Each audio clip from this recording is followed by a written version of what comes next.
So now let's talk about how to properly hold your iPhone when taking video. Now there's two ways. The first is holding it vertically, and the second is holding it horizontally.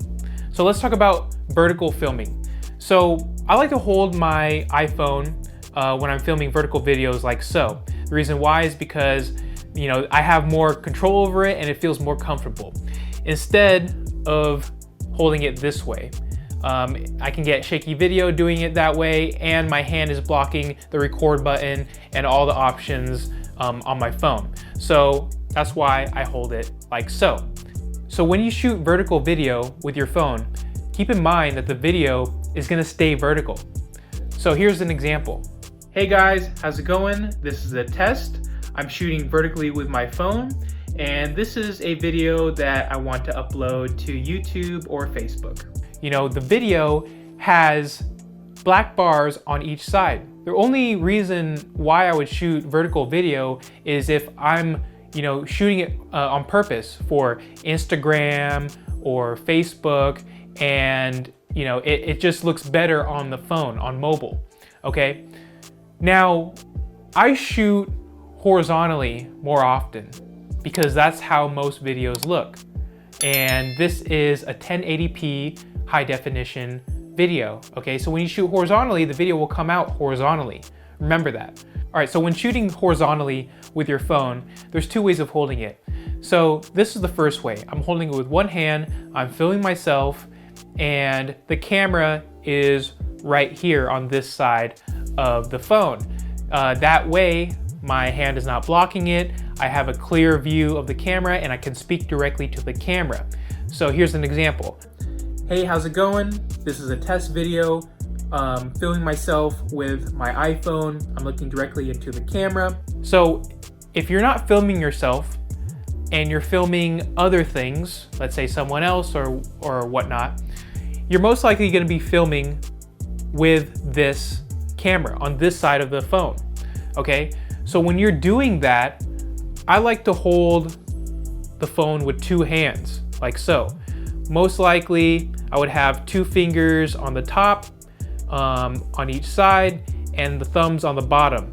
I make sure that my fingers are not touching any of the buttons, okay?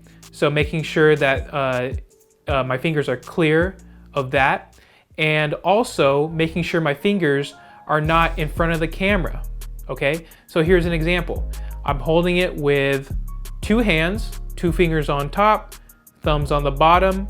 My fingers are out of the way of the camera lens in the front, and smooth movement, okay? So as you can see, you don't want that. You don't want your finger in front of the camera lens. That's the last thing you want. So just make sure that your fingers are out of the way. Now let's talk about camera movement. Pushing in makes the audience feel closer to the character or location. The pull out makes the audience feel less connected to the character or location. Panning left or right is done from a fixed position and used to follow a movement or show more of a scene. Tilting the camera up or down is done from a fixed position as well and used to follow a movement or show more of a scene. A sliding shot is similar to a dolly shot, but moves smoothly left or right, following the movement in a scene. The tracking shot follows a character as they move. A handheld shot gives a natural feel to the audience. Now let's talk about camera angles. Eye level gives a natural and neutral feel to the audience. A high angle used with a character portrays them as vulnerable. This is done by placing the camera in a high position and pointing down at the character.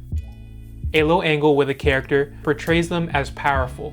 This is done by having the camera point up at the character at a low position. Now let's talk about framing.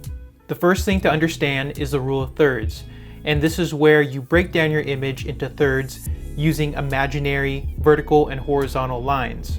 Place the points of interest in the intersections or along the lines to balance the image. This can be seen, for example, in interviews. A close-up shot is when a character's face or another object is very close to the camera and is best used to show a character's emotion. A medium shot shows about half the body of the character and is used to show movement without being too close. A wide shot shows a character and location in the same shot. An over-the-shoulder shot is great for conversation scenes. Now keep in mind that camera movement and angles and framing are not set in stone. This is a framework to give you a better idea on what they're best used for.